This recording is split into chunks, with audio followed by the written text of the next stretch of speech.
কমলাপুর গ্রামে একটা নর্মদা নামের বুড়ো দিদা থাকত। নর্মদার তার ছেলে আর মেয়ে নিজের নাতনি রিঙ্কুর সাথে গ্রাম ছেড়ে দিয়েছিল। 1 বছর কেটে গেছে, আর নর্মদার কাছে এখন বাড়িতে খাওয়া দাওয়ার কিছুই বেঁচে নেই। একদিনের কথা, যখন নর্মদা রিঙ্কুর সাথে নির্মলার কাছে কিছু খাবার জিনিস চাইতে যায়। আরে নির্মলা, আরে ও নির্মলা, শোনো না। কি হয়েছে সকাল সকাল? ক্ষমা করো বোন, কিন্তু বাবু খুব ক্ষুধার্ত। কিছু খাবার যদি বানিয়ে থাকো, ব্যাস বাবুর জন্যে দিয়ে দাও না। গ্রাম তৈরি হয়নি, ভিখিরি চলে এসেছে। কতবার বলেছি তোমায়, তোর ছেলে তো তোকে ছেড়ে চলেই গেছে, আর নিজের বউকেও সঙ্গে নিয়ে গেছে। এখন পুরো গ্রাম তোমার বোঝ ওঠাবে নাকি? নির্মলা শোন তো। নর্মদা কিছু বলার আগেই নির্মলা তার আগেই বাড়ির দরজা বন্ধ করে দেয়। নর্মদার চোখে জল চলে আসে। তুমি কেঁদো না দিদা, আমি যখন বড় হয়ে যাব তখন অনেকগুলো টাকা রোজগার করে আনবো, যাতে তোমাকে কারোর কাছে কিছু চাইতে হবে না। সোনা, তুই তো আমার বাবু সোনা। চল কিছু দূর আর একটু হাঁটি, প্রধান বাবুর বাড়িতে যাই। নর্মদা আর রিঙ্কু প্রধান বাবুর বাড়িতে যায়। প্রধান বাড়ির বাইরেই খাটিয়াতে বসেছিল। নমস্কার ঠাকুমা। ভালো থাকো ভোলু। আমার মানে হলো প্রধান বাবু। আরে ঠাকুমা, আমি তো আপনার কাছে ভুলুই। আসলে ব্যাপারটা কি বলুন? তোমাকে দেখলে আমি আমার নিজের ছেলের কথা মনে করতে পারি। ছেলেই মনে করুন না, আর বলুন আমি আপনার জন্য কি করতে পারবো, বলুন বলুন। তুমি তো জানোই বাবু, আমার ছেলে সমস্ত জমিন বিক্রি করে চলে গেছে, আর এখন অবস্থা এরকম হয়ে গেছে যে বাড়িতে অন্যের একটা দানাও বেঁচে নেই। নির্মলাও আমাকে সহায়তা করতে বারণ করে দিল, সেই জন্যে আমি এখানে চলে এলাম। লাল্লার খুব খিদে পেয়েছে, তুমি ওর জন্য কিছু ভোজন দিতে পারবে? এ আর বলার কি আছে ঠাকুমা, যখন চাইবেন আমার কাছ থেকে খাবার নিয়ে যাবেন, আর বাদ বাকি রেশনপত্র এবার থেকে আমি পাঠিয়ে দেব, ঠিক আছে? অনেক অনেক ধন্যবাদ। আমি ভাবছি যে খাবার জিনিস তুমি আমায় দেবে তা দিয়ে ডাল মাখনির ঠেলা লাগিয়ে দিই, যাতে তোমার ওপরে বোঝ না হই আমি ভবিষ্যতে। আপনি নিশ্চিন্ত থাকুন ঠাকুমা, কালকে সব ব্যবস্থা করে আমি আপনার বাড়ি পাঠিয়ে দেব। প্রধান নর্মদাকে বাক্সে খাবার এনে দিয়ে দেয়। নর্মদা আর রিঙ্কু নিজের বাড়ির দিকে রওনা দিয়ে দেয়। এই নে বাবু, ভালো করে খা। এখন যখন প্রধান বাবু খাবার জিনিস দেবে, তখন তোর দিদা খুব ভালো ডাল মাখনির দোকান খুলে দেবে, আর যখন খুব ডাল মাখনি বিক্রি হতে থাকবে, তখন তোর জন্য কাপড় চোপড় আর খেলনাও নিয়ে আসবো। হ্যাঁ দিদা, অনেকগুলো খেলনা। আর দিদা, আমার তো বইও চাই, তবেই তো আমি অফিসার হতে পারবো না আর পয়সা রোজগার করব। খুব মিষ্টি মিষ্টি কথা বলিস তুই লাল্লা। তোকে দেখে সমস্ত দুঃখ নিজে নিজেই শেষ হয়ে যায়। দিদা। হ্যাঁ বাবু, বল না, কি হয়েছে? আমি তো অন্য কিছু বলছিলাম। আচ্ছা বল, আমিও তো শুনি। দিদা, আমি বাইরে নদীর কাছে সেই মাটি দিয়ে খেলবো, তাহলে তো নোংরা হয়ে যাব, সেই জন্য ভাবলাম তোমার কাছে জিজ্ঞাসা করি। আচ্ছা, তাহলে এই ব্যাপার। যা খেলে আয়, কিন্তু বাড়িতে তাড়াতাড়ি ফিরে আসিস, আর নদীতে যাস না যেন। ব্যাস ব্যাস দিদা, আমি বুঝে গেছি। নদীতে যাব না, শয়তানি করব না, আর মাটিও খাবো না, ঠিক আছে দিদা? আচ্ছা যা, এবার অনেক দুষ্টুমি হয়েছে। নর্মদার বাড়ি থেকে কিছুটা দূরে একটা ছোট্ট নদী ছিল। রিঙ্কু নদীর কিনারায় মাটি দিয়ে খেলছিল। তক্ষুনি ওখানে একজন ব্যক্তি, যিনি দেখতে খুবই দেবতার মতো, তাকে মাটি খেতে দেখে তার কাছে চলে আসেন। এই যে পুত্র, তুমি মাটি খাচ্ছ কেন? আপনিও খান না মামা, খুবই সুস্বাদু মাটি এটা। এইটুকু সময়ে তুমি আমাকে নিজেরও করে নিলে। সবাই ঠিকই বলে যে বাচ্চারা সত্যি মূল্যবান হয়। নাও, যখন মামা বলে ডাকলে তাহলে একটু খেয়ে নি। এই নাও মামা। রিঙ্কুর হাত থেকে দেওয়া মাটি দেবতাও খেয়ে দেখেন। সেটা খাওয়ার পর উনি খুবই প্রসন্ন হয়ে গেলেন। বাহ বাহ, কি সুস্বাদু খাবার। বলেছিলাম না মামা। রিঙ্কু নিজের হাত এগিয়ে দেয় আর চোখ বন্ধ করে হাসতে শুরু করে। এটা আবার কি ভাগনা? মামাকে কি কিছু বলতে চাও নাকি? আরে আপনি বুঝতেই পারলেন না। আমার দিদা বলে যে নিজের ভাগ্নেকে খাওয়ালে সব ব্রাহ্মণদেরকে খাওয়ানোর মতো। তাই তো মামা, আপনি আমার কাছে ঋণী হয়ে যাবেন। সেই জন্য এখন আমাকেও খাওয়ান আর এই ঋণটা নামিয়ে দিন।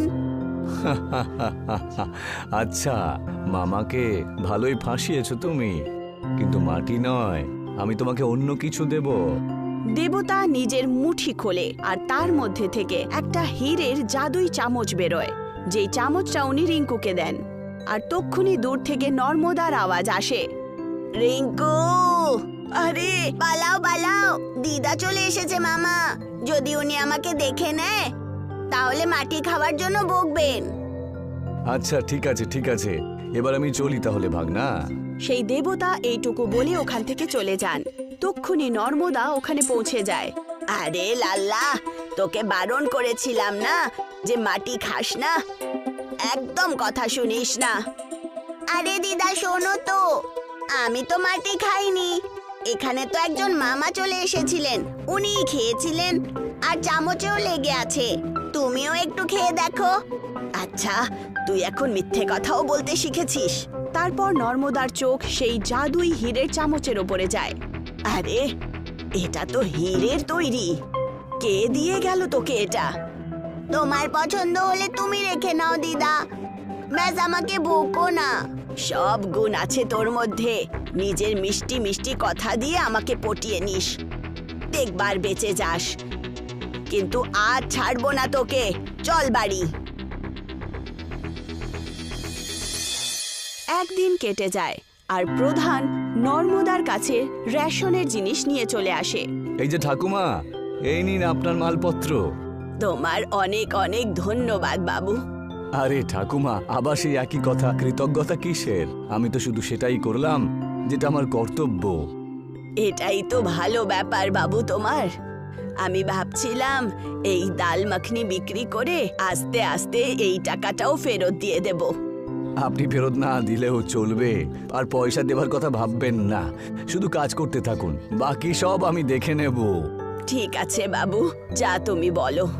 নর্মদা ডাল মাখনি বানায় আর নিজের ঠেলা চালু করে দেয়। তার সুগন্ধ আসা মাত্রই রিঙ্কু নিজের চামচ নিয়ে দাঁড়িয়ে পড়ে, আর তার সাথেও প্রধানও। দিদা, আমাকেও ডাল দাও।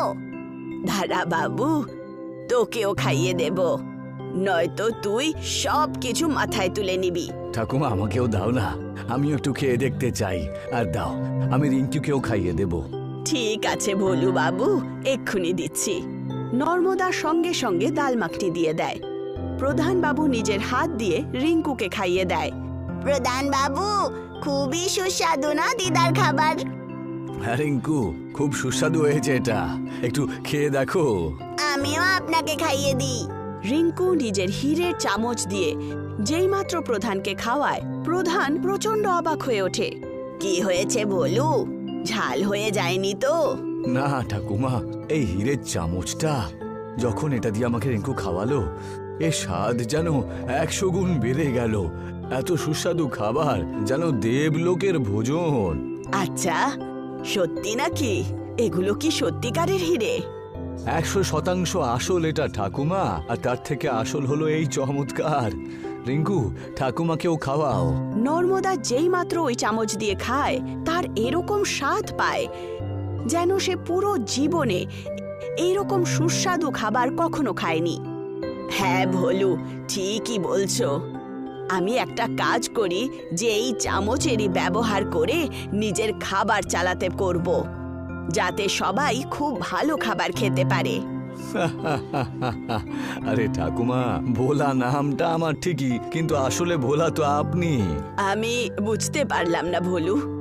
মানুষের মনে সবার আগে এটাই আসে যে হিরে যখন আছে তাহলে এটা বিক্রি করে দিই আর পয়সা রোজগার করি, কিন্তু আপনি তো সবাইকে এই স্বাদের অভিজ্ঞতা করাতে চান। এটা দেখে খাবারের স্বাদ আরো ভালো হয়ে গেছে তো। তক্ষুনি ওখানে পিন্টু চলে আসে আর বলে, এই যে দাদা, কিরকম ভালো স্বাদ, আমাকেও একটু খাইয়ে দেখাও না।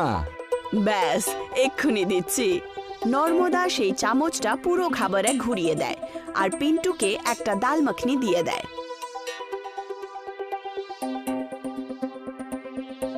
আরে বাহ ঠাকুমা বাহ, এমন সুস্বাদু খাবারকে তো দৈব বলাই যায়। আমি কখনো শহরে পর্যন্ত এমন খাবার খাইনি। খা বাবু, আরো খা। আজ কোনো মূল্য নেব না এই ডালের। নির্মলাও ওখানে চলে আসে আর জিজ্ঞাসা করে, আরে ও নর্মদা, কি ব্যাপার, এত শোরগোল কিসের? এসো বোন, তুমিও খেয়ে দেখো ডাল মাখনি, খুব সুস্বাদু তৈরি হয়েছে।